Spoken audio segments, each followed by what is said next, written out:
اندر عید کی نماز کے ادائیگی سے پہلے اللہ کے نبی صلی اللہ علیہ وسلم فرمایا کہ ہم صدقہ فطر ادا کریں۔ صدقہ فطر کے ادا کرنے کا مقصد یہ ہے کہ کوئی بھی غریب، کوئی بھی مجبور، کوئی بھی یتیم، کوئی بیوہ ایسی نہ ہو کہ جو عید کی خوشی میں ہمارے ساتھ شامل نہ ہو جائے۔ اسی طریقے سے اللہ نے جن کو مال دیا ہے، دولت دی ہے، وہ اپنے مالوں کی زکوٰۃ ادا کر کے جن لوگوں کے پاس پیسہ نہیں ہے، جن لوگوں کے پاس کپڑے نہیں ہے، جن لوگوں کے پاس گھر میں کھانے کے لیے اناج نہیں ہے، ہم ان تک جو ہے اپنی مدد کو پہنچائے۔ بلکہ عید سبھی لوگوں کے لیے ہے۔ اللہ کے نبی نے فرمایا کہ صدقہ فطر ادا کرنے سے ہماری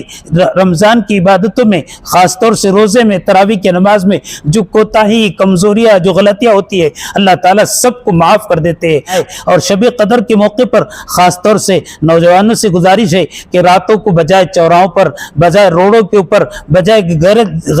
دوسری جگہوں پر، بجائے اس کے کہ ہوٹلوں اور ڈھابوں کو آباد کرنے کے، مسجدوں کو آباد کرے، یا کم از کم اپنے گھروں کے، ہمارے ملک کے لیے بھی دعا کرے کہ اللہ تعالیٰ اس ملک کو امن کا گہوارہ بنائے۔ اس ملک کے اندر جتنے لوگ رہتے ہیں اللہ تعالیٰ ان کی ساری ضرورتوں کو اپنے خزانے سے پورا فرمائے۔ اللہ تعالیٰ سب کو سکون۔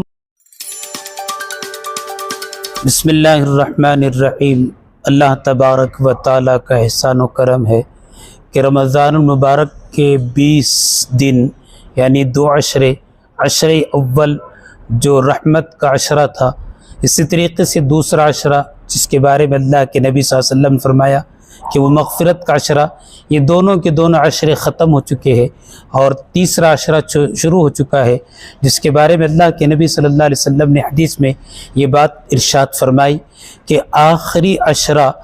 جہنم سے خلاصی اور جہنم سے آزادی کا ہے۔ اسی لیے اللہ کے نبی صلی اللہ علیہ وسلم کے بارے میں یہ بات آتی ہے کہ اللہ کے نبی صلی اللہ علیہ وسلم جیسے ہی آخری عشرہ شروع ہو جاتا، اللہ کے نبی صلی اللہ علیہ وسلم اپنی کمر کو کس لیا کرتے تھے۔ مطلب یہ کہ آپ صلی اللہ علیہ وسلم عبادت کے لیے اپنے آپ کو تیار کر لیتے تھے۔ اسی طریقے آپ صلی اللہ علیہ وسلم کے معمول تھا کہ آخری عشرے میں اللہ کے نبی صلی اللہ علیہ وسلم زیادہ تر راتوں کے اندر عبادت کرتے، اپنے گھر والوں کو عبادت کے لیے جگاتے تھے، چونکہ اللہ کے نبی صلی اللہ علیہ وسلم نے یہ بات ارشاد فرمائی کہ اللہ تبارک و تعالیٰ نے اس امت کے لیے ایک بہت عظیم الشان رات عطا فرمائی ہے۔ اللہ کے نبی صلی اللہ علیہ وسلم فرماتے ہیں کہ اللہ کے نبی صلی اللہ علیہ وسلم نے صحابہ کرام کے سامنے جب بنی اسرائیل کے عابدین کا ذکر فرمایا کہ کسی عابد نے 1000 سال تک اللہ کی عبادت کی، کسی نے 1000 سال تک جو ہے 80 سال تک اللہ کی عبادت کی، رات کو عبادت کرتے تھے، جن کو جہاد کرتے تھے، تو صحابہ کرام کو رشک پیدا ہوا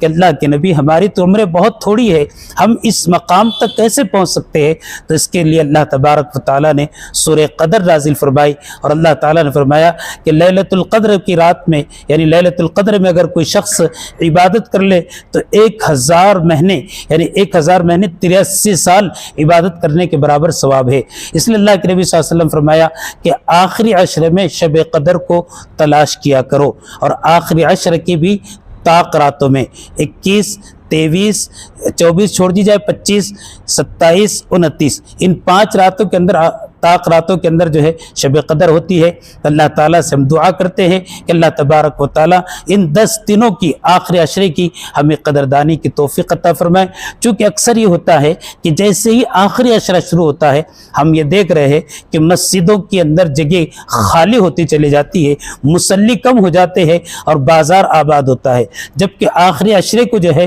ہم کو بہت زیادہ اہمیت دینا چاہیے، اور آخری عشرے میں زیادہ مسجدوں کو آباد کرے، تلاوت قرآن کا اہتمام کرے، استغفار کی کثرت کرے، اپنے لیے، اپنے ماں باپ کے لیے، پوری امت کے لیے جو ہے دعائیں کرے، اور جہنم سے آزادی کے لیے اللہ تعالیٰ سے جو ہے دعا کرتے رہے۔ اس وقت جو ہے ہم ہمارے معاشرے کے اندر یہ چیز دیکھ رہے ہیں کہ شب قدر کے نام پر جو چیزیں کی جاتی ہے وہ ساری کی ساری چیزیں وہ ہیں جو شریعت سے ہٹ کر ہے۔ جیسے مثال کے طور پر بہت سے لوگ 27ویں شب کو جاگتے ہیں، تو جاگنے کا مطلب ان لوگوں نے یہ سوچ لیا کہ بھئی چلو رات بھر جاگے، چاہے ہوٹلوں میں جاگے، ڈھابوں پر جاگے، چوراہوں پر جاگے، نکڑوں پر جاگے، اور کوئی کئی اور جگہ جو ہے تو گھوم پھر کر سیر تفریح کر کے جاگے، کہا کہ یہ جاگنا عبادت نہیں۔ اصل یہ راتیں اس لیے اللہ تعالیٰ نے ہم سب کو عطا فرمائی ہے کہ ان راتوں کے اندر ہم عبادت کرے، اللہ کو یاد کرے، اللہ کے سامنے خوب روئے گڑ گڑائے۔ پتہ نہیں آئندہ سال ہمیں یہ مبارک مہینے کی یہ ساعتیں نصیب ہوگی یا نہیں ہوگی۔ اس لیے میری تمام ہی نوجوانوں سے خاص طور سے گزارش ہے کہ وہ ان راتوں کی قدر کر لے۔ یہ جو آخری عشرہ شروع ہو چکا ہے،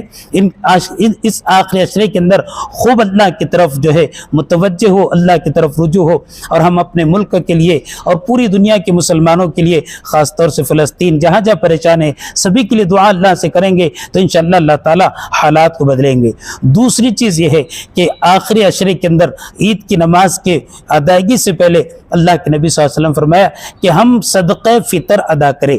صدقہ فطر کے ادا کرنے کا مقصد یہ ہے کہ کوئی بھی غریب، کوئی بھی مجبور، کوئی بھی یتیم، کوئی بیوہ ایسی نہ ہو کہ جو عید کی خوشی میں ہمارے ساتھ شامل نہ ہو جائے، بلکہ مقصد یہی ہے کہ ہر غریب کو، ہر پڑوسی کو جو مجبور ہے، لاچار ہے، رشتہ دار میں جو پریشان ہے، ان کو ہم عید کی خوشیوں میں شامل کریں۔ صدقہ فطر جو ہے ہر ایک شخص کے لیے جس نے روزہ رکھا ہو یا روزہ نہ رکھا ہو، جو صاحب نصاب ہے اس پر صدقہ فطر کا ادا کرنا واجب ہے۔ صدقہ فطر کے تعلق سے عام طور سے ہمارے پاس یہ سمجھا جاتا ہے کہ 1.25 کلو گیہوں صدقہ فطر میں ادا کر دیا جائے تو ادا ہو جائے گا، گرچہ ادا ہو جائے گا، لیکن بہتر یہ ہے کہ صدقہ فطر ہم کھجور کے ذریعے سے، کشمش کے ذریعے سے، جو کے ذریعے سے ادا کریں۔ اگر کھجور کے ذریعے سے، کشمش اور جو سے ہم صدقہ فطر ادا کرتے ہیں تو 3.5 کلو گیہوں، 3.5 کلو کھجور، 3.5 کلو کشمش اور 3.5 کلو جو ادا کرنا پڑے گا۔ جو آج اگر قیمت لگا جائے کھجور کی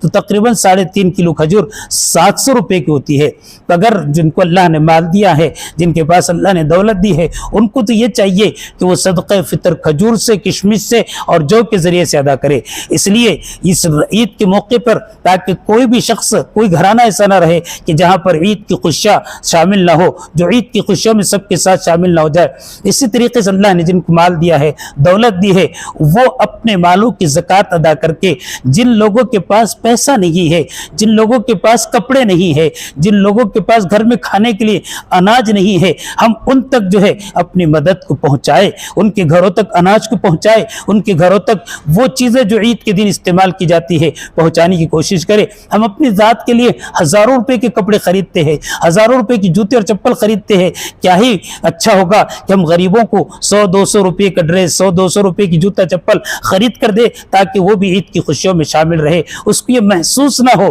کہ عید جو ہے صرف ان لوگوں کے لیے نہیں ہے جن کو اللہ نے مال دیا، بلکہ عید سبھی لوگوں کے لیے ہے۔ تو اللہ تعالیٰ سے ہم دعا کرتے ہیں کہ اللہ تبارک و تعالیٰ جس طریقے سے ہم نے رمضان کے اندر جو عبادتیں کی ہے، اللہ ان تمام عبادتوں کو قبول فرمائے، تراویح کی نماز، روزوں کو اور جتنی بھی عبادتیں ہیں ساری عبادتوں کو قبول فرمائے۔ صدقہ فطر کا ایک بنیادی مقصد یہ ہے کہ اللہ کے نبی نے فرمایا کہ صدقہ فطر ادا کرنے سے ہماری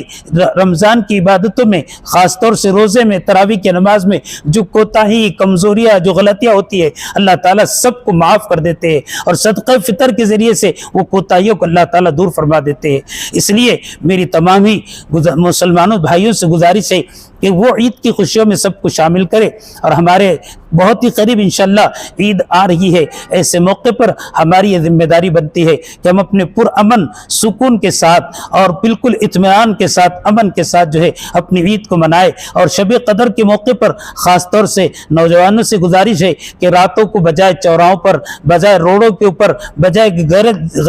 دوسری جگہوں پر، بجائے اس کے کہ ہوٹلوں اور ڈھابوں کو آباد کرنے کے، مسجدوں کو آباد کرے، یا کم از کم اپنے گھروں کے اندر جا کر تھوڑی دیر عبادت کرے اور بعد میں آرام کر لے۔ اس لیے اللہ تعالیٰ سے ہم دعا کرتے ہیں کہ اللہ تبارک و تعالیٰ اس مبارک مہینے کی ساری عبادتیں اللہ تعالیٰ ہم سب کی قبول فرمائے، اور ہم سب کو اللہ تعالیٰ مغفرت کا فیصلہ فرمائے۔ خاص طور سے ہم جہاں امت مسلمہ کے لیے، ہمارے ملک کے لیے بھی دعا کرے کہ اللہ تعالیٰ اس ملک کو امن کا گہوارہ بنائے۔ اس ملک کے اندر جتنے لوگ رہتے ہیں اللہ تعالیٰ ان کی ساری ضرورتوں کو اپنے خزانے سے پورا فرمائے۔ اللہ تعالیٰ سب کو سکون والی اور راحت والی زندگی نصیب فرمائے۔